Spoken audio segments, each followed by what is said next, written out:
Good afternoon, it's Monday the 10th of April 2017, just after 1 o'clock. Welcome to UK Column News. I'm your host, Brian Gerrish, with me in the studio, Mike Robinson.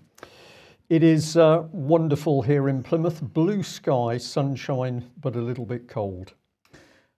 Right, we're going to start off with The Guardian and this article, Eric Gill, can we separate the artist from the abuser? Now, Eric Gill, probably known to most, particularly outside the UK, because of the Gill Sands typeface. It seems to be one of the most popular.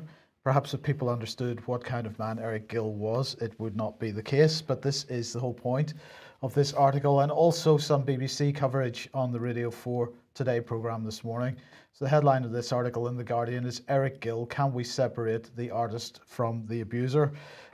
They say Eric Gill was one of the great British artists of the 20th century and a sexual abuser of his own daughters.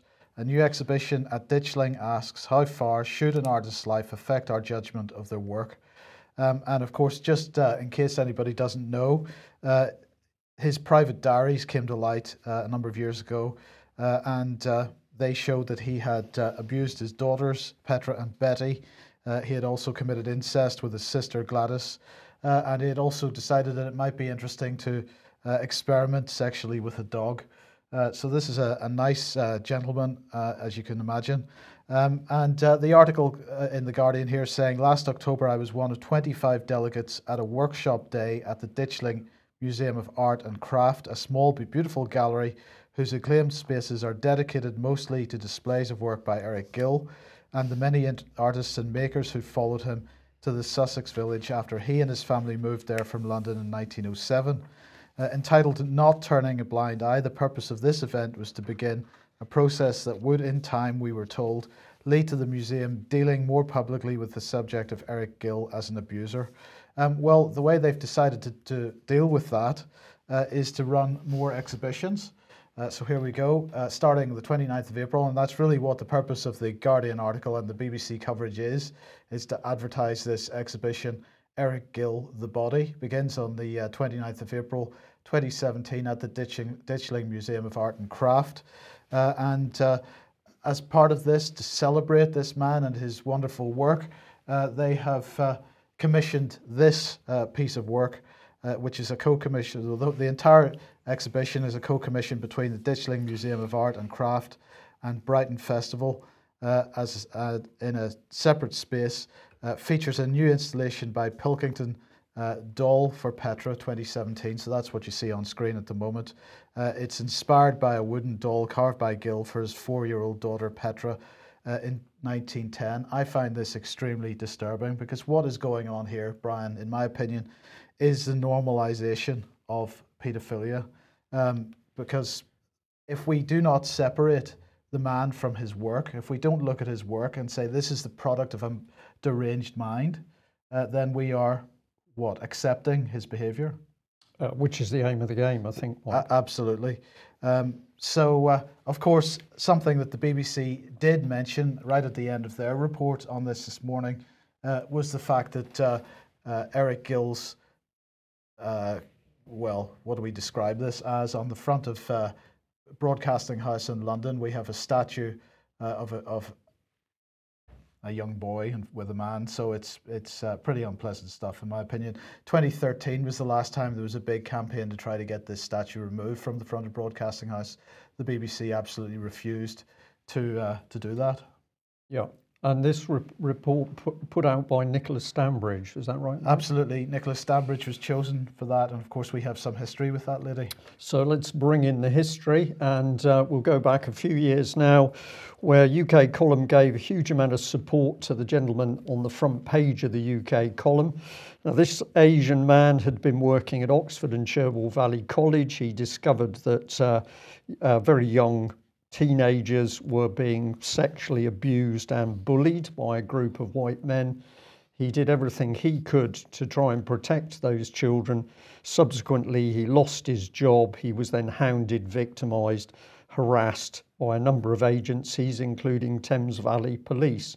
The significance is that eventually Nicola Stambridge, she's centre photograph there, the lady in the centre of the Today web page. She got interested. We had a number of conversations, and we then got to the point where she said, could I meet some of the people, some of the victims, to learn more? That was agreed that we would set up a meeting. No meeting took place, and eventually when we challenged Nicola Stambridge on why there was no action, she basically said, well, I've spoken to all the authorities, so that's the local council, presumably the police and the school, and they tell me there was no abuse, and therefore, well, there's no story. When I protested that, she accused me of controlling the witnesses. Now, when she was put under pressure, Nicola Stambridge effectively said that her boss was the person who'd put the lid on the so-called investigatory report into Oxford and Cherwell Valley College, and Kerry Thomas was the man who was her boss at that stage. Yes. So it's a very interesting little saga, but the BBC didn't know anything about Jimmy Savile. The BBC can't investigate any of the major child abuse crimes that have gone on around the country, but the BBC can promote the work of a paedophile. So anybody that's watching or listening to this that uses the Gill Sands typeface, perhaps that might be a place to start. We stop using that and stop promoting this Very man. Easy protest. Yes. Okay, let's move on to Syria. Now, of course, lots of stuff happening over the weekend. And we're going to start with this because the question is, did the so-called gas attack on Thursday happen at all? The video came from the White Helmets. We've shown the video on Thursday, sections of it, and we showed the same sections on Friday again. And anybody that saw our program on either of those days will recognize the gentleman at the bottom, because what seems to be happening now is that more and more people are pushing out evidence which suggests that this event was totally faked from start to finish. So let's have a look a bit closer at this. And if you remember the video that we showed on Thursday and Friday, the gentleman having his headscarf removed and protesting his headscarf being removed, well, he appears to have suffered in multiple events. And He's incredibly unlucky. Incredibly unlucky. Multiple serial offender in White Helmets videos. You'd think they would pay for some new actors. Well, I don't think they're going to be doing that, and we're going to follow through, of course, the events that have taken place since this very, very unpleasant incident, because the thing we must remember, of course, is that there were real dead bodies used as props, and clearly injured people, including severely injured children, who were very callously handled in what appears to be some form of macabre street theatre. Absolutely. Well, following on then, Mike Chervanich here saying June the 1st or sooner, boots on the ground, multiple sources today. That's from Saturday. Well, we'll come on to that a bit more in a second. But in the meantime, over the weekend, more Al-Qaeda funding from the British government.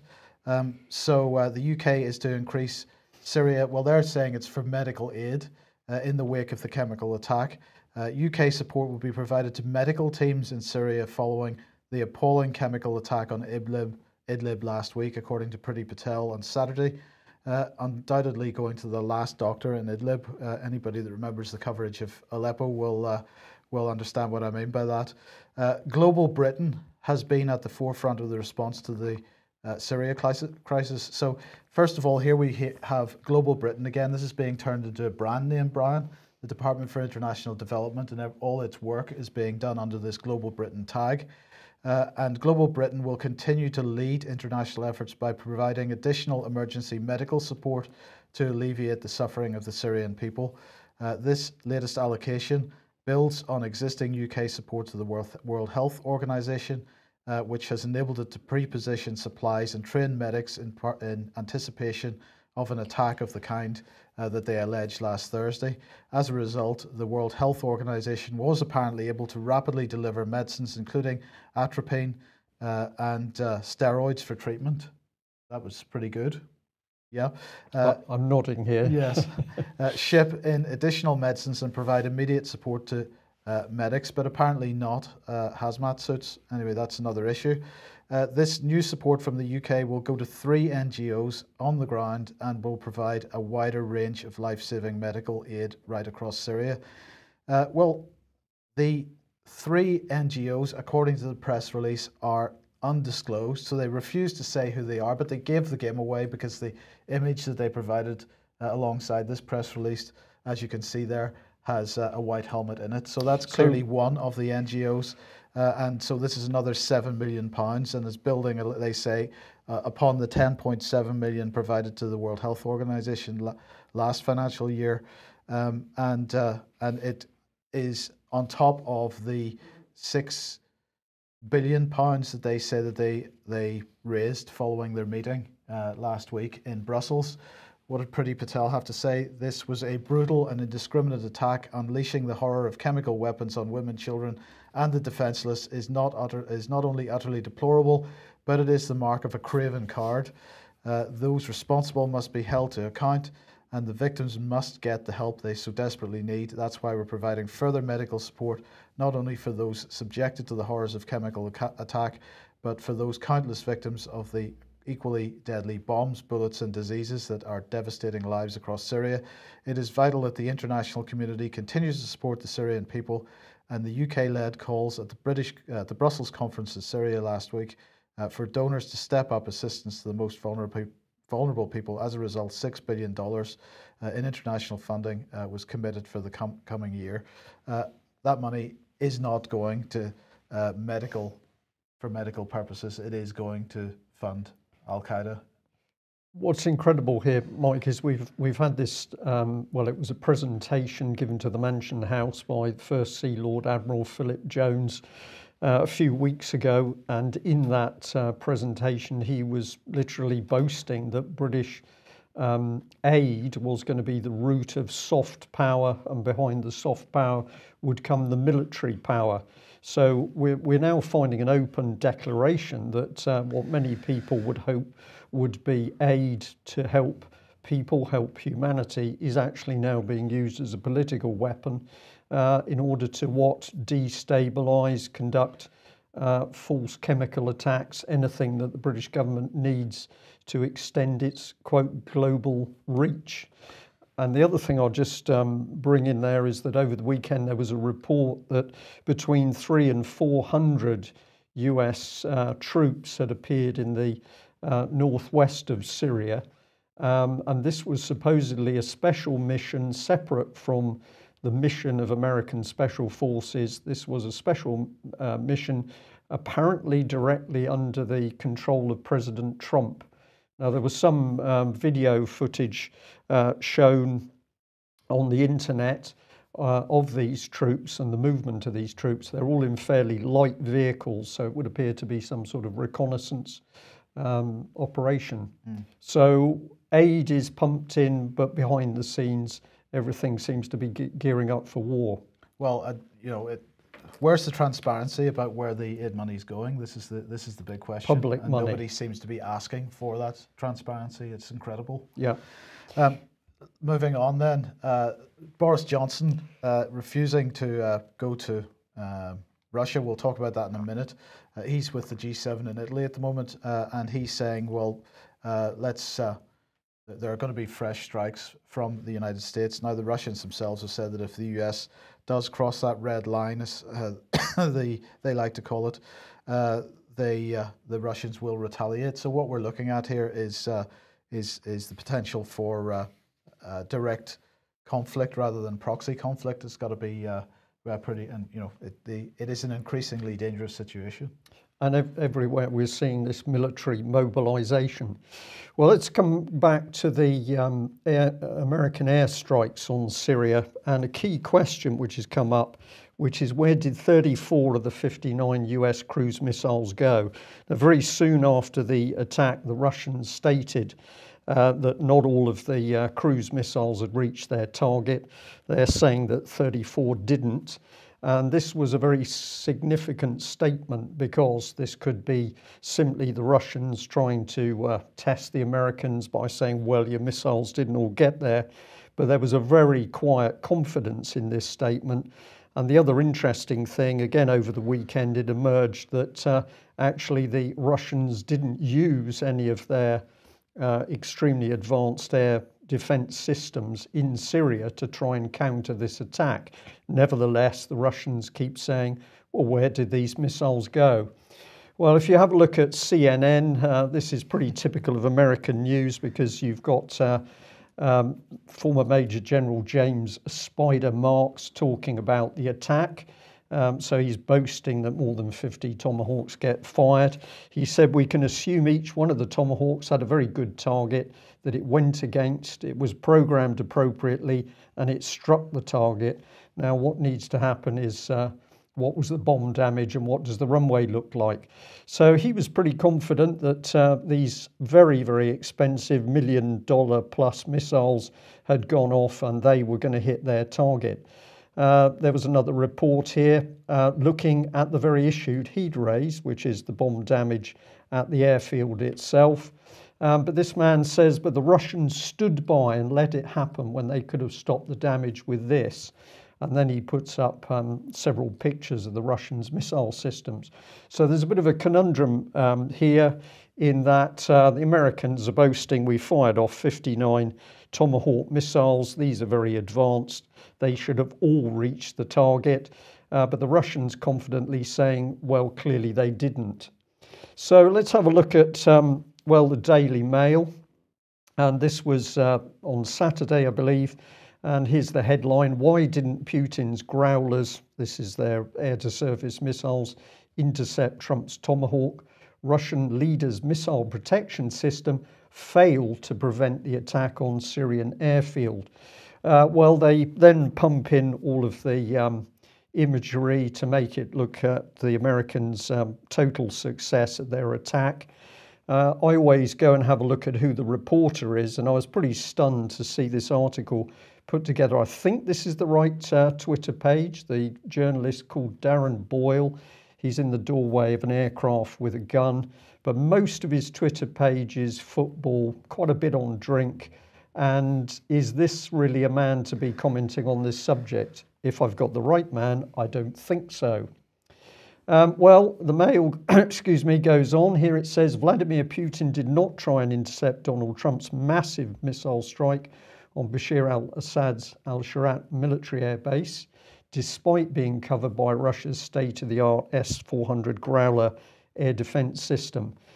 So they're pretty adamant that the whole thing was a failure. So where did these 34 missiles go?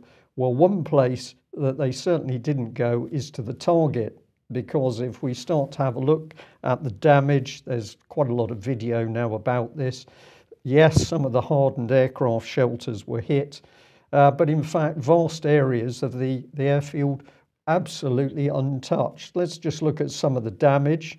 So yes, there was no doubt that parts of that airfield were hit. There's no doubt as to what was hitting them. This is part of one of the Raytheon missiles, complete with the part numbers. But if we start to have a look across the airfield, actually there was no damage to the runways at all. Whatever that is pretty insignificant. And certainly the Russians were flying from the airbase within 36 hours. I think it was actually slightly less. And as the Russians and the Syrians have pointed out, the majority of the aircraft remained unscathed. So, Mike, there is just no way that this airfield was bombarded by 59 cruise missiles. Just no way. So what could possibly have been going on? Well, let's bring in this subject. This is electronic countermeasures, electronic warfare, and it certainly now appears that it could have been Russian ECM, which actually brought down or confused the US Tomahawks. Now, if we have a look at some of the comments that have come into the press over the last few months, people have been warning that the Americans grossly underestimating the capability of the Russians. This comment here, senior leaders across the Army and Department of Defense have noted in recent months the growing advanced electronic warfare capabilities in Russia. And this one is really one of the key statements. Lieutenant General Ben Hodges, commander of the US Army Group, stated in previous interviews that Russians' electronic warfare capability and sophistication is, quote, eye-watering. Now, these are senior American military people.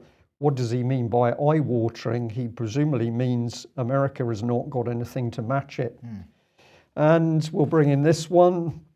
This US electronic warfare pause, what this is talking about is a break in development of US electronic warfare. The pause provided China, Russia and other rivals with an opportunity to field systems that target vulnerabilities in sensor and communication networks. The US military has come to depend on. As a result, America's once significant military advantage in the electronic warfare domain is eroding and may in fact no longer exist. So the evidence is growing that actually something very significant took place in this raid. And this document here, which you can find online, is all about this subject, the fact that the Americans have been left behind in trying to fight war in the electromagnetic spectrum. And if we come back to the Mail, I couldn't resist this. We've got the original headline here: why didn't Putin's Growlers intercept Trump's Tomahawks? But if we go back in time, here is the Mail talking about this very subject. The American military saying, well, we don't want an electronic warfare Pearl Harbor. Military bosses hit out of the claim US has fallen behind in electromagnetic doomsday weapon development. So we're just going to say here that the Mail seems to have failed to read its own reports. If it had read its own reports, it might well have realised that the success of the raid was clearly not what the Americans claim. So we've got to ask the question again, where did these missiles go? Where did the missiles go? There are now some reports that as a result of the use of very sophisticated Russian equipment, some of these missiles simply lost track of their targets and hit other locations in Syria. So there are now people claiming that Tomahawk missiles landed in their villages, and reports are also indicating that some of these missiles simply crashed into the sea after launch. Whatever the truth is, what is clear is that the claim that 59 Tomahawk missiles hit the airbase simply untrue. So let's come back to the start of the incident, which of course is this so-called chemical warfare attack. I'm very interested to see this comment here from the Turkish foreign minister, and he says Turkey condemns a suspected chemical attack on Syria's rebel-held town of Idlib, describing it as a crime against humanity. The suspected use of chemical weapons could derail the process of Syrian peace talks being held in Astana, Kazakhstan. So this all sounds very credible. This sounds like a concerned country. But we have to go to, well, Belfast Telegraph here, Mike. So this is an article from some time ago, but it's saying sarin gas materials sent to ISIS from Turkey, claims MP Aaron Edem. So very detailed report here saying that something was going on with the movement of chemicals that could be used to make chemical weapons. And we had another report in the Belfast Telegraph here, worth going to read this: CIA, MI6 and Turkey's rogue game in Syria, and claims that Ankara worked with the US and UK to smuggle Gaddafi weapons to jihadi fighters, and al-Nusra, and there we are, were aided by Turkish intelligence in sarin gas attacks. So we don't have to look far to at least understand that the situation is nowhere near as simple as the UK and US governments would have us believe, that it was simply Assad and the Syrians that launched the gas attack. And if you'd like to find more detail, you can have a look at, this is a review, London Review of Books, but basically the book is The Red Line and the Rat Line. It's written by Seymour M. Hersh, and this has got some really very interesting material in it. Obama's change of mind about an attack on Syria had its origins at Porton Down in UK, Wiltshire, UK. British intelligence had obtained a sample of the sarin used in the 21st of August attack, and analysis demonstrated the gas used didn't match the batches known to exist in the Syrian army's chemical weapon arsenal. I don't remember reading this in any of the mainstream papers, Mike. No. And there's something about the professional style of this report, indeed the book, that I think there's some substance here which needs investigating. Another comment, Prime Minister Erdogan was known to be supporting the Al-Nusra Front, a jihadist fraction amongst the rebel opposition, as well as other Islamist rebel groups.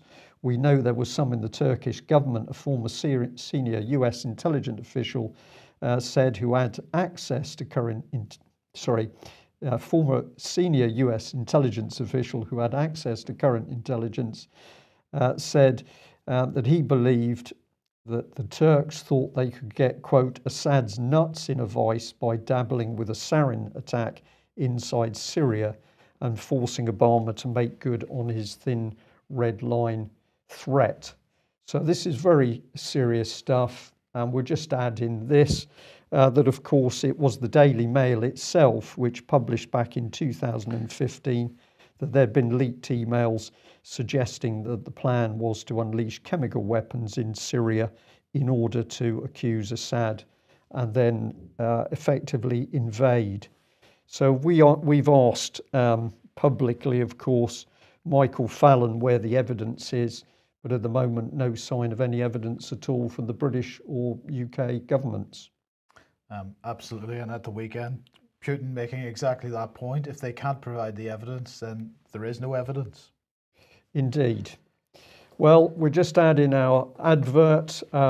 We still have tickets available if you would like to come to the British Constitution Group meeting 22nd of April in Nottingham, the Albert Hall. Fantastic event. If you're concerned at what's going on around you, the news that we're reporting now is truly horrific, that we seem to have the British government acting completely out of control, spending public money in order to aid terrorists, starting wars.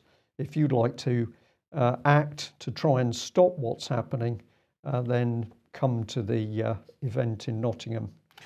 Right, Egypt, another terrorist attack. So it's St. Petersburg last week, Egypt over the weekend. This report, I think, from Saturday when at least 11 people have been killed.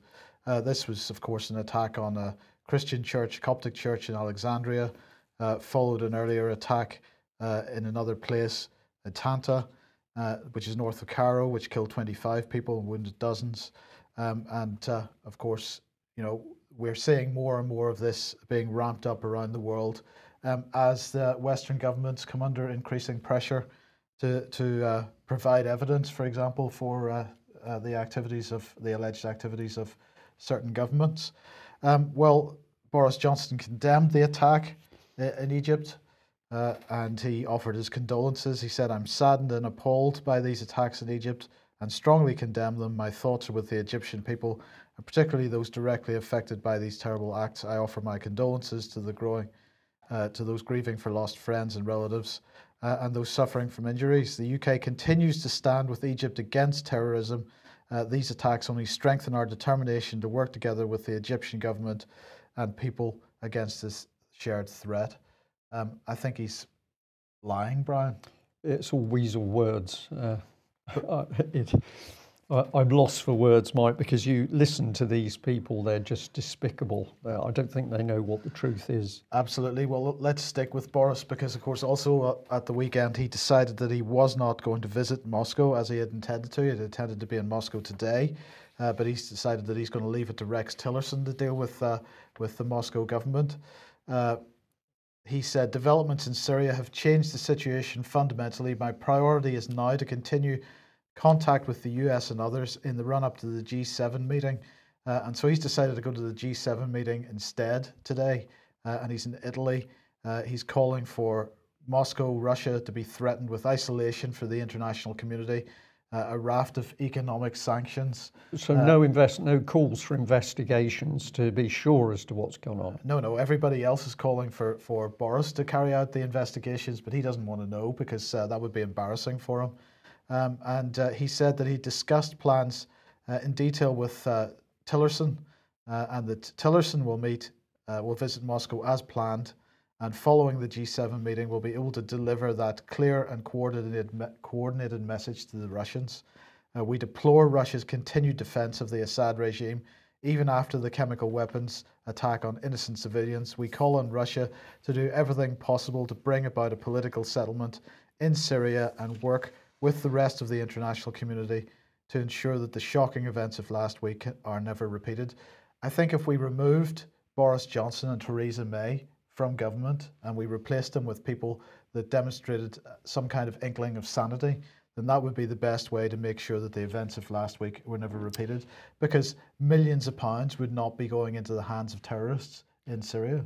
This is so true, Mike, and I think we've got to come back on this business of what people can do. What of course we've got to achieve is that we do get people with normal values, normal common sense, normal intelligence back into Westminster. Until that happens, this is going to continue. Absolutely. Now, what was the Russian embassy's response to Boris Johnson's comments? Well, they made fun of it, of course. So here we go. 2 tweets. If yesterday's statement by Boris Johnson is to be trusted, and Tillerson will deliver G7 ultimatum to Moscow next week, what are probable outcomes? And the most popular probable outcome was a war of clowns. And the second question they asked is, if the G7 ultimatum to Russia brings us to real war, what is your trust in real Donald Trump as a wartime leader and Boris Johnson as his lieutenant? Well, the majority of people were simply appalled by that. So the Russians not really taking it too seriously, it seems. But growing concern over Russian naval activities. This is a top US admiral, according to Fox News. The latest activity from Russian warships around Europe has exceeded levels seen during the Cold War. A top US and NATO naval officer said on Saturday. This is Navy Admiral Michelle Howard, who leads NATO's Allied Joint Force Command in Italy and commands the US naval forces in Europe and Africa. She told Reuters that Russia's activities have increased, though the size of its navy is smaller than it was during the height of the Cold War. So I wonder how you could explain that. Well, we could add to that, Mike, that I think it's tonight on Channel 4. There's apparently a programme about HMS Ocean. So this is how wonderful the ship is and the good works that all of the ship's company are doing on board that ship. And I'm sure those men and women are working extremely hard. But of course, what we've had the Sun reporting is that HMS Ocean could be scrapped, but actually it's possible it's being sold off to Brazil. So at a time when Theresa May and Boris Johnson are telling us that Russia is such a severe threat, we're simply giving away perfectly serviceable British warships. And the other thing I'd just like to add in there, it's very interesting that, of course, UK did not participate in the Tomahawk attack on Syria. One would have expected British SSNs, British nuclear attack submarines, to be launching Tomahawk missiles. Could it be they were unable to? And of course, it was the Times or the Telegraph that reported that more or less the whole of that attack fleet was out of action. Well, we might have some news on that shortly. Okay, now pressure's got to be kept on Russia, of course. And so today is the NATO-Georgia Public Diplomacy Forum. And they are going to be discussing, or they are discussing, security challenges. Georgia is one of the closest partners of NATO and immensely contributes to Euro-Atlantic security, says the Secretary General for Public Diplomacy, who is Takan Ildem. Ildem is in Tbilisi to participate in the second edition of the NATO-Georgia Public Diplomacy Forum. And the Georgian Prime Minister opened the conference. He said that the membership of the Euro-Atlantic family is an integral part of the Georgian government's vision for the future of Georgia. So he said that he hopes that Georgia will build the future dreamed of by many young people who have sacrificed their lives for independence. The membership of the Euro-Atlantic family is an integral part of our vision for the future of Georgia, and it is also a sovereign decision of the Georgian people, but not all of the Georgian people, because at the weekend then there was an election, a referendum on the so-called occupied territories. This is what NATO calls South Ossetia. This, of course, South Ossetia was the location of the 2008 war, in which Russia intervened, and was probably the first thing which has sparked off all the anti-Russian rhetoric in recent years. NATO has issued a statement condemning the illegitimate elections and referendum in Georgia's occupied territories, as they describe it. They do not recognize the so-called presidential elections nor the so-called referendum held in the South Ossetia region of Georgia this Sunday. Unilateral steps to change the name and status of the region are detrimental to the efforts to find lasting settlement of the situation in Georgia. NATO allies do not recognize the South Ossetia region of Georgia as an independent state. So there you go. They are determined to spark this all off again, as they're determined to try to spark off what's going on in Ukraine once again, as sort of three fronts right around the southern and western edges of Russia. Yep. And I just wanted to highlight this is being tweeted out by many people over the weekend. The Washington Post apparently saying this, that the war's critics, the critics of the Syrian war, hold racist, anti-Semitic and sexist views. So if you're anti-war, Brian, you're a racist, you're an anti-Semite, and you're a sexist. Yeah. They are being exposed so quickly now by the fact that they have to come out with these statements which are just clearly untrue, but they're also outrageous. They're desperate because you can see over the weekend I had a fairly broad look at the internet, looking at what was being reported on Syria, and there are thousands and thousands of blogs and websites and YouTube videos where people are saying we simply do not believe this nonsense from the mainstream. Pretty insulting statement from the Washington Post there. Perhaps they'd like to come up with some evidence. Indeed. Okay, defence matters in the UK then. This is a news release from the Defence Security Cooperation Agency, because the UK is now going to be spending £120 million on 1,000 Hellfire missiles. The proposed sale, they say, improves the UK's capability to meet current and future threats by providing close air support. The proposed sale, the UK already has Hellfire missiles in its inventory, and will have no difficulty absorbing these additional missiles.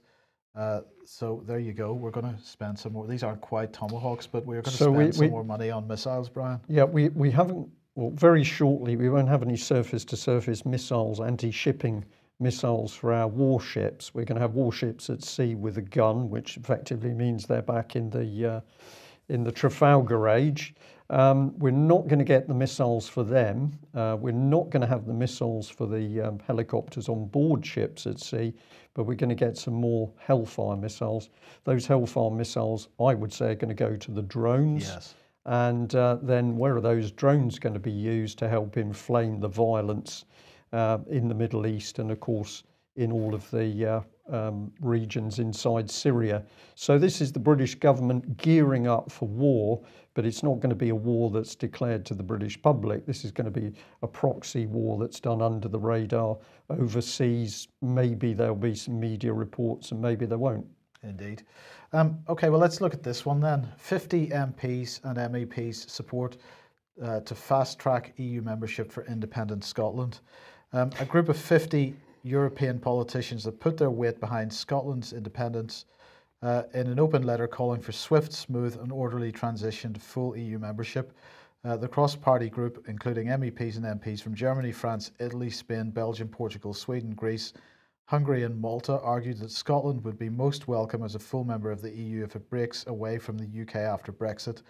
The group of EU politicians includes German Green MEP Reinhard Hans Butikhofer, sorry, a Maltese Labour MP, and so it goes on.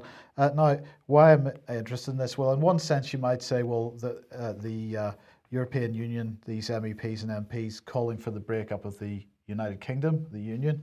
But actually, I think it needs to be seen more in the context of this, because Michael Fallon was answering defence questions last month. This is the 13th of March 2017, and this is the quote: "Let us be very clear, Scotland is getting all the Royal Navy submarines, a major army base is growing at Lookers, there's a huge investment in Lossiemouth with an additional Typhoon squadron and the deployment of our new maritime patrol aircraft. Scotland plays a huge part in the defence of the United Kingdom." Now, Brian, we have said this before, we've asked this question before: what happens if Scotland remains within the EU and the rest of the UK breaks away from the EU, and much of Britain's defence infrastructure is in Scotland, which is where it's all being moved to, then that moves into the EU military complex. Absolutely. This is the double bind, isn't it? So really they're not bothered about being in or out of Europe because the full military integration is going ahead. And so they see that it doesn't make any difference if Scotland is part of the UK or part of the EU, that military integration is still going to be in existence. But isn't it remarkable that you can have a leader of Scotland who says, I'm going to give you independence as a vassal state of the European Union? Yeah. I mean, are Scottish people unaware of what this lady's doing? And also I see that she was very cuddly there with our European... Sorry? Junkers, yeah. I didn't think she was that keen on men, but perhaps he's the one. Maybe for her. But speaking of Brexit and the fraud of Brexit, then more suggestions of the fraud, because here we've got the Independent saying Boris Johnson says freedom of movement can continue after Brexit. The Foreign Secretary, they say, claims to be one of the few British politicians to speak up on the benefits of immigration. Boris Johnson has admitted that Britain may continue to allow the free movement of people from the EU after Brexit. And he said, ideally, I think it could be done. What with goodwill and imagination, it could be done. In the last 10 years, I've been one of the few British politicians to speak up on the benefits. We don't want to close the doors. We simply want to have a system that is balanced, he said. And of course, it's all dependent on what final agreement is reached. And we're going to end with a little bit of Irish news here, because I think, Brian, this absolutely gives us a clue to what the authorities are scared of. Lots and lots of videos. If you watch what's going on in Ireland, lots of videos involving the Garda, the police in Ireland, and their disgraceful behaviour when they're dealing with certain issues with the public. And they're clearly getting increasingly uncomfortable about the number of video clips appearing demonstrating their behaviour. So this is the Association of Garda Sergeants and Inspectors who are saying that photographing or videoing Garda members without their consent and then sharing the images online in a way that identifies them should be criminalised.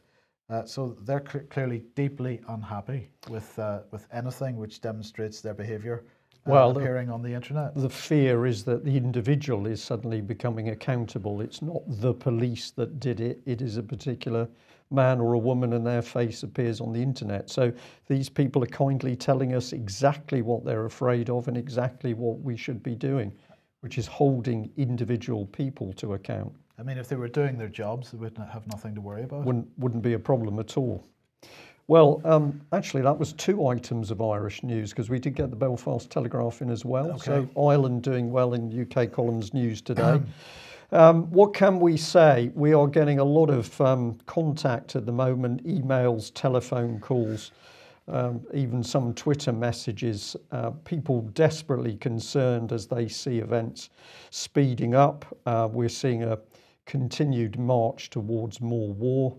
What can we do about it? We need enough people to take the right actions, and simple things, taking photographs, writing letters, sending emails, visiting your MP, anything that you can do that is reasonable, measured, carefully calculated through, does have an effect. And that is why I think that we're starting to see major wobbles by the establishment at the power of the internet. So don't sit at home fretting about what's happening. Do something, because it's the action that conquers fear. That's it from UK Column today. If you're not a subscriber, please consider taking out a subscription with us. We need your financial support, and we can only do what we do with your help. Thanks very much for joining us. Bye-bye. Bye-bye.